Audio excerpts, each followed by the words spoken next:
The village of Kweku, nestled in the heart of Ghana, was Akua's haven. Laughter echoed through the green hills as she played with her friends. Her days were filled with sunshine and the warmth of her family's love. Akua's mother, with a smile as bright as the morning sun, taught her the rhythm of the earth. Her father, a skilled storyteller, filled her evenings with tales of bravery and wisdom. Akua loved to listen to her father's stories. She would sit at his feet, her eyes wide with wonder. His voice would rise and fall, painting vivid pictures in her mind. The stories transported her to distant lands and introduced her to extraordinary characters.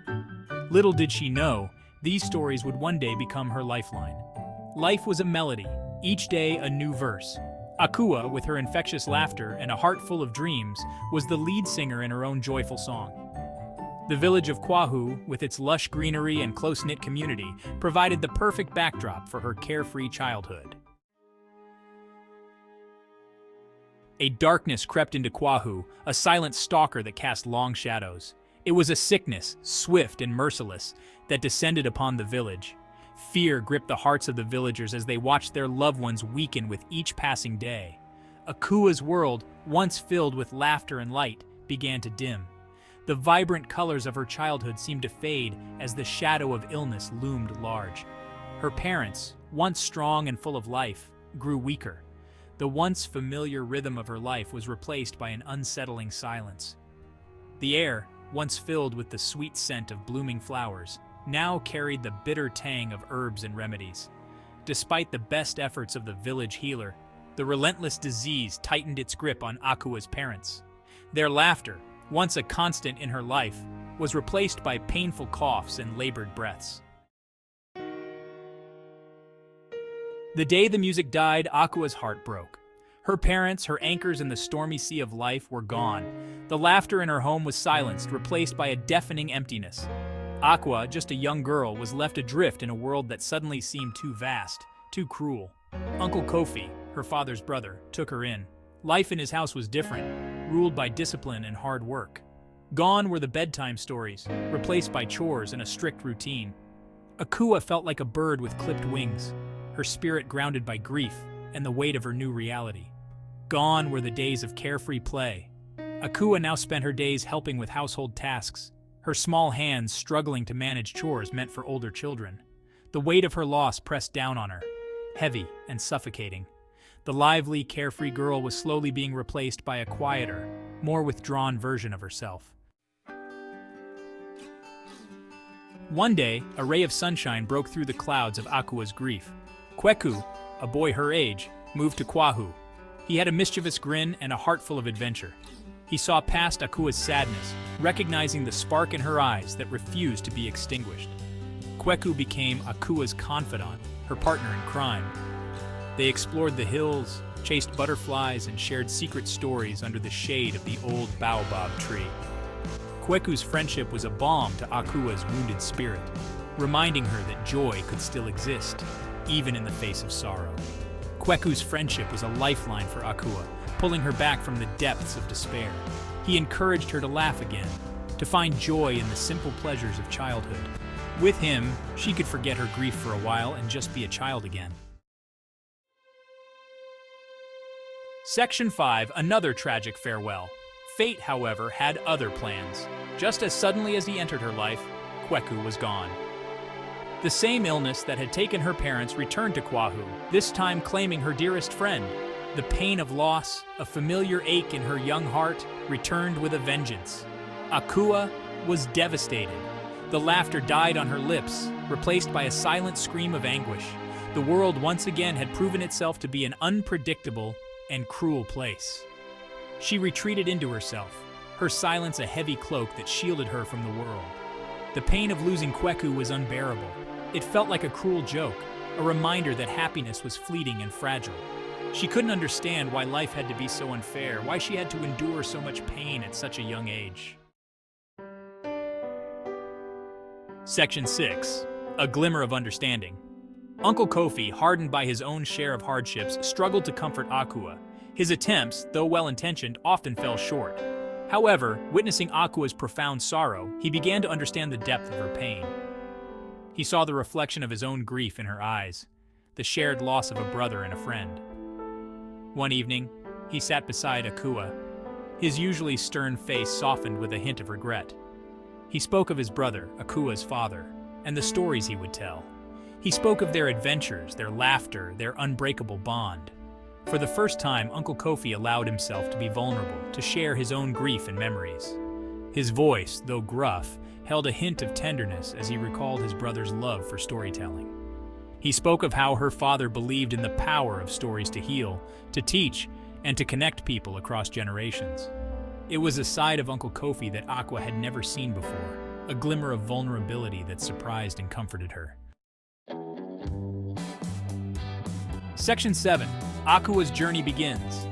A spark ignited within Akua, a flicker of purpose in the darkness of her grief. Inspired by her father's love for storytelling and fueled by a desire to honor the memories of her loved ones, Akua decided to leave Kweku. She packed a meager bag, her most prized possession tucked inside, a beautifully carved wooden comb, a gift from her mother. With a heavy heart, but a resolute spirit, Akua bid farewell to Kweku and embarked on a new journey. She set out into the world, her small feet carrying her along dusty roads and through bustling marketplaces. She had no clear destination in mind, only a burning desire to share her stories, to keep the memories of her loved ones alive. The world stretched before her, vast and unknown, but Akua was no longer the timid girl who had lost her parents. She carried their love and Kweku's friendship in her heart, their memory a source of strength and inspiration. She was ready to face the world, armed with her stories and her unwavering spirit. Section 8. The Power of Stories. Akua's journey was not easy. She faced challenges, loneliness, and moments of doubt, but she persevered, driven by the stories that flowed from her lips like a soothing balm. She traveled from village to village, sharing tales of bravery, love, and loss. Each story, imbued with her own experiences and emotions, resonated deeply with those who listened. Akua discovered that her stories had a unique power. They had the ability to transport people to different worlds, to make them laugh, cry, and reflect. She saw how her stories could bring comfort to those who were grieving, spark hope in the disheartened, and inspire courage in the fearful. Her words, imbued with the raw emotion of her own experiences, had a profound effect on her listeners. They saw their own joys and sorrows reflected in her tales, their own hopes and fears given voice. Akua, the grieving girl who had once felt so lost, had found her purpose, to heal and inspire through the magic of storytelling. Section 9. Honoring Memories, Inspiring Hope. Through her stories, Akua found a way to keep the memories of her loved ones alive. She wove their spirits into her tales, their laughter echoing in the joyous moments, their wisdom resonating in the moral lessons. With each story she told, she honored their lives and ensured that their legacy lived on. Akua's journey transformed her from a grieving girl into a beacon of hope. Her stories became a testament to the resilience of the human spirit, a reminder that even in the face of adversity, love, hope, and joy can prevail. She embraced her role as a storyteller, recognizing its power to heal, to connect, and to inspire. As she shared her tales, she saw the subtle transformations in her listeners. Their eyes would light up with recognition, their shoulders would relax, and a sense of shared humanity would fill the space between them.